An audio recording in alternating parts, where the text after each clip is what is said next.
Hello.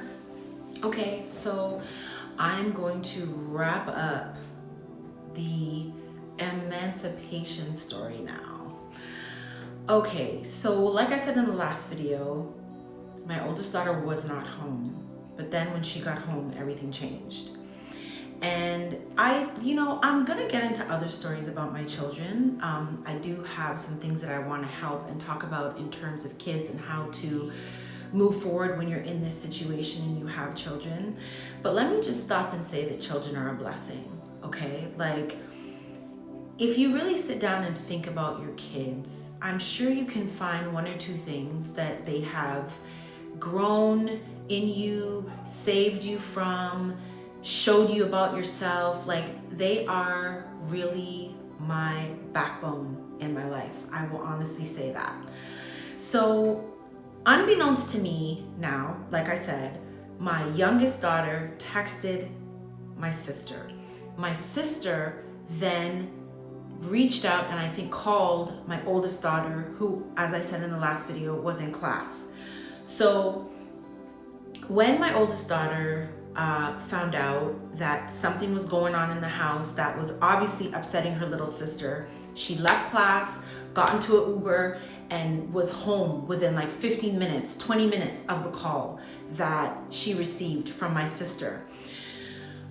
When she got home, he was still arguing, by the way, like he was still cussing. And I'm not gonna say arguing, because arguing means that somebody is going back and forth with you. But this was a situation where I think I would say he started cussing at like 4 o'clock.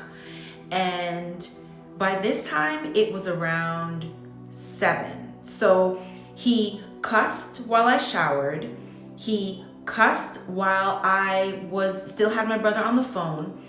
I let my brother go off the phone and then I went into the kitchen. I made dinner. He was still cussing. So it's now around like 7 o'clock, okay? He's still cussing. He's still cussing. So my daughter gets home. I don't even know how somebody cusses for that long. Let me just take a second. I don't even know how somebody cusses for that long. Like, you could hear in parts of him yelling that his throat back was dry AF and the man was still cussing, okay? So by the time my daughter got home, I'd finished making dinner, and the reason why I didn't call my daughter and say anything to her is because she was in class. Like, I didn't want to disturb her. I didn't want to disturb her studies and make her worry or whatever. Now, don't get me wrong, I'm grateful that my sister reached out to her, but for those of you who are wondering why I didn't call her, that was why. So she got home. At the point where she got home, he was still cussing, like I said. So she took her siblings downstairs with her. At this point, I think, though, the kids were kind of just doing their own thing. My youngest daughter had homework that she needed to get done, so she came to me. So I took her and we went into the bedroom and I closed the door so that I could help her do her homework. As I closed the door, Fool is still carrying on. He's coming into the room. He's opening up the door. He's still cussing. So when he comes into the room now and he's cussing and I'm trying to help my child with her homework, I pick up her books and everything and I go into the dining room area and I take her to the dining room table and we're sitting at the dining room table. But prior to all of this, my son is listening to music on his he had like a little, what are those things called? I can't remember what they're called. It was what everybody used to listen to with music before they got the iPhone. I don't remember what it's called. Anyways, he has one of those things and he's listening to his music. I guess there was a curse word in one of the songs. He goes to my son, "Where did you get that song from?" My son said, his sister, his older sister. Oh my gosh. Then that was a whole new round of cussing. He then goes downstairs to my daughter and he starts cussing her. She's ignoring him because the kids have been, by this point, have been well trained. Just don't answer him, because when you answer him, things escalate for no reason. So just don't say anything.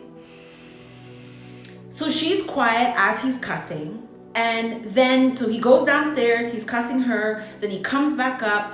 That's when he came into the room, barged open the door, was cussing. I moved from there to the dining room area. I'm sitting at the dining table now with my youngest, and I'm helping her with her homework.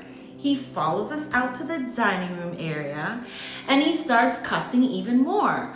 So during this cussing episode now, he goes, and by the way, and I can't say it in patois because whatever. So he goes, by the way, I'm not leaving.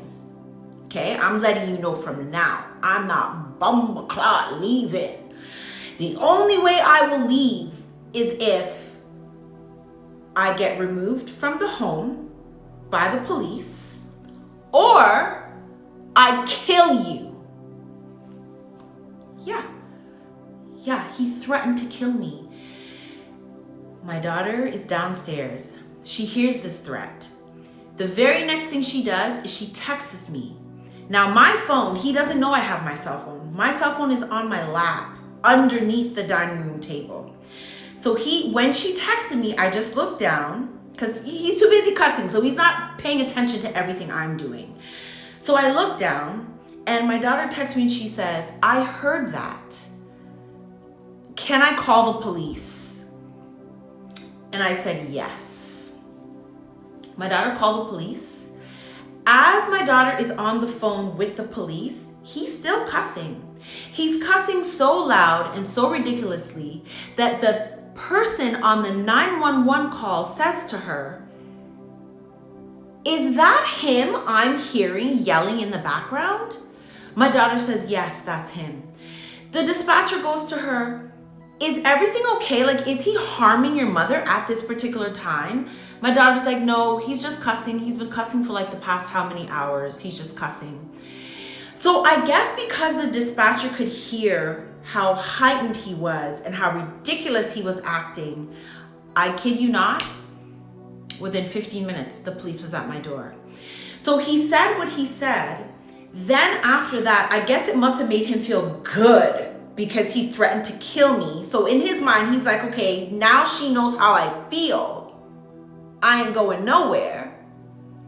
And he goes into the shower. When he gets into the shower now, he's in the shower cussing. He's in the shower cussing. Okay, I'm gonna have to do another part. Remember, God did not put you here for no man to beat on you.